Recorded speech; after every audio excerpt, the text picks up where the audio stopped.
నమస్తే అండి, welcome to my channel Lakshmi Ramana recipes. ఈ రోజైతే ఒక మంచి రుచికరమైన చాలా త్వరగా చేసుకుని ఒక లంచ్ బాక్స్ రైస్ రెసిపీని ప్రిపేర్ చేసేసుకుందామండి.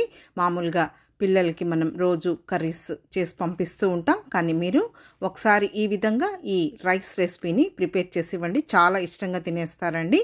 అదేంటంటే క్యాప్సికమ్ రైస్ అండి. మనం చాలా రకాల లంచ్ బాక్స్ రైస్ రెసిపీని ప్రిపేర్ చేస్తూ ఉంటాం. నేను ఆల్రెడీ చాలా రకాల రైస్ రెసిపీస్ని కూడా వీడియో పోస్ట్ చేశానండి. ఈ రైస్ కూడా చాలా బాగుంటుంది. కాబట్టి ఈరోజు మనం ఈ క్యాప్సికమ్ రైస్ని ఎలా ప్రిపేర్ చేసుకోవాలో చూసేద్దామండి. ముందుగా స్టవ్ వెలిగించుకొని ప్యాన్ పెట్టేసుకోవాలండి. ఇందులో 1 టీ స్పూన్ నూనె వేసుకోవాలి, చాలండి.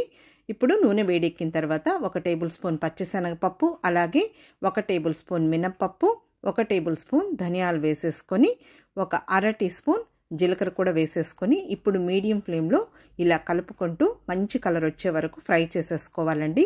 హై ఫ్లేమ్ పెట్టామంటే త్వరగా మాడిపోతాయి, కాబట్టి మనం మీడియం ఫ్లేమ్లోనే ఇలా కలుపుకుంటూ ఫ్రై చేసేసుకోవాలి. ఇప్పుడు ఇందులో 3 ఎండుమిరపకాయని తుంచి వేసేసుకొని అలాగే 1 టేబుల్ స్పూన్ తెల్ల నువ్వులు వేసుకోవాలండి. ఆ మినప్పప్పు, పచ్చిశనగపప్పు అవి కొద్దిగా వేగిన తర్వాత మళ్ళీ మనం చివరగా ఈ నువ్వులు, ఎండుమిరపకాయలు వేసుకోవాలండి. నువ్వులు మనకు చాలా త్వరగా వేగిపోతాయి కాబట్టి ఇప్పుడు స్టవ్ ఆఫ్ చేసేసుకొని 1 టేబుల్ స్పూన్ ఎండు కొబ్బరి పొడి వేసుకోవాలి. ఎండు కొబ్బరి పొడిని మంట పెట్టి ఫ్రై చేయకుండా ఇంకా స్టవ్ ఆఫ్ చేసిన తర్వాత వేసామంటే ఆ వేడికి మనకు సరిపోతుందండి. ఇప్పుడు చల్లారిన తర్వాత మిక్సీ జార్లో వేసేసుకొని చూడండి, మరీ మెత్తగా కాకుండా కొంచెం లైట్గా బరుగ్గా ఉండేటట్టు మిక్సీ పట్టేసుకోవాలి. ఇప్పుడు మళ్ళీ స్టవ్ వెలిగించుకొని ప్యాన్ పెట్టేసుకొని 2 టేబుల్ స్పూన్ల నూనె వేసుకోవాలండి. నూనె వేడెక్కిన తర్వాత ఇందులో పోపు దినుసులండి, 1/2 టీ స్పూన్ ఆవాలు, 1 టీ స్పూన్ మినప్పప్పు, 1 టీ స్పూన్ పచ్చిశనగపప్పు, అలాగే 1/4 టీ స్పూన్ జీలకర్ర వేసేసుకొని ఇంకా మీడియం ఫ్లేమ్లో ఇలా కలుపుకుంటూ 1 నిమిషం మంచి కలర్ వచ్చే వరకు ఫ్రై చేసేసుకోవాలి. ఇప్పుడు వేగిన తర్వాత 1 పచ్చిమిరపకాయని చిన్న ముక్కలుగా కట్ చేసి వేసేసుకొని అలాగే 1 మీడియం సైజులో ఉన్న క్యాప్సికమ్ను కూడా చూడండి ఆ సైజులో ముక్కలు కట్ చేసి వేసేసుకొని కొద్దిగా పచ్చి కరివేపాకు కూడా వేసేసుకొని ఇంకా 2 నిమిషాలు ఇలా కలుపుకుంటూ ఈ క్యాప్సికమ్ ముక్కల్ని ఫ్రై చేసేసుకోవాలండి. ఇప్పుడు కొద్దిగా వేగిన తర్వాత కొద్దిగా సాల్ట్ అనేది వేసుకోవాలి ఆ క్యాప్సికమ్ ముక్కలకి. మామూలుగా మనకు క్యాప్సికమ్ ముక్కలు మరీ ఓవర్గా ఫ్రై చేయకూడదండి, కొంచెం క్రంచీగా ఉంటేనే బాగుంటుంది. చూడండి ఇప్పుడు మనకు ఈ క్యాప్సికమ్ ముక్కలు కరెక్ట్గా వేగిపోయాయన్నమాట.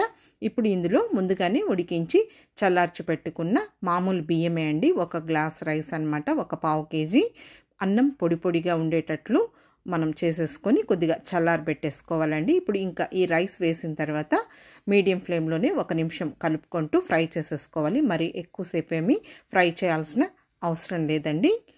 ఇప్పుడు ముందుగా మనం పౌడర్ని తయారు చేసి పెట్టుకున్నాం కదా, ఆ పౌడర్ని వేసేసుకోవాలి. ఫ్లేమ్ని మాత్రం మీడియంలోనే పెట్టేసుకొని ఇప్పుడు రుచికి సరిపడా సాల్ట్ వేసేసుకొని ఈ రైస్ని అంతా కూడా ఒకసారి బాగా కలిపేసేసుకోవాలండి. ఇప్పుడు కొద్దిగా కొత్తిమీరని సన్నగా చాప్ చేసి వేసేసుకొని ఇప్పుడు ఇంకొక నిమిషం మీడియం ఫ్లేమ్లో ఈ రైస్ని అంతా కూడా కలిపేసేసుకొని ఫ్రై చేసేసుకోవాలండి. మరి ఎక్కువసేపు ఏమీ ఫ్రై చేయాల్సిన అవసరం లేదండి. ఇప్పుడు మనం ఈ పొడి చేసుకున్నాం కదా అండి, ఇది మనం వంకాయ రైస్లోకి, దొండకాయ రైస్లోకి, ఆలు రైస్లోకి అలా మనం ఇదే ప్రాసెస్లో చేసేసుకోవచ్చండి. ఇప్పుడు స్టవ్ ఆఫ్ చేసేసాను, ఇంకా లంచ్ బాక్స్లోకి తీసేసుకుంటున్నానండి.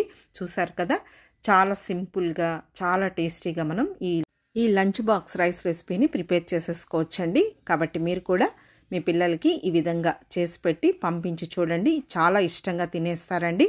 ఓకే అండి, ఈ వీడియో మీకు నచ్చినట్లయితే నా యూట్యూబ్ ఛానల్ లక్ష్మీ రమణ రెసిపీస్ని కొత్తగా చూస్తున్న వారైతే నా ఛానల్ని తప్పకుండా సబ్స్క్రైబ్ చేసుకోండి. నచ్చితే లైక్ చేయండి, షేర్ చేయండి.